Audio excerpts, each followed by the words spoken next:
মা যিনি গণতন্ত্রের জন্য লড়াই সংগ্রাম করেছেন, উনি আজ আমাদের মাঝে নেই। উনার উপলক্ষে ব্রাহ্মণবাড়িয়া জেলা কর্তৃক আজকের এই শোক সভা হতো মাহফিলের সম্মানিত সভাপতি, ব্রাহ্মণবাড়িয়া জেলা বিএনপি সংগ্রামী সভাপতি ইঞ্জিনিয়ার হালেদ হোসেন মাহমুদ শ্যামল ভাই বিশেষ অতিথি হিসেবে উপস্থিত হয়েছেন।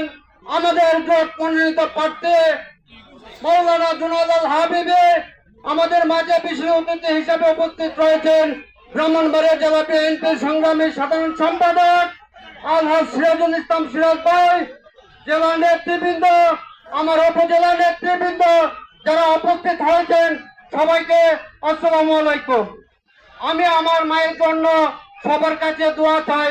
গণতন্ত্রের মা, উনি তার শেষ ইচ্ছা ছিল তারুণ্যের অহংকার জনাব তারেক রহমান যেন প্রধানমন্ত্রী হতে পারে। আমরা সকলের কাছে আমার একটি আহ্বান থাকবে ওনার জন্য, উনি যেন আগামী রাষ্ট্রনায়ক হিসাবে অধিষ্ঠিত হতে পারে। আমাদের বিএনপির যে সিদ্ধান্ত, তাকে আমরা চূড়ান্ত সিদ্ধান্ত বলে এখনো যারা আমরা এদিক সেদিক ঘোরাফেরা করছি তাদেরকে বিশেষ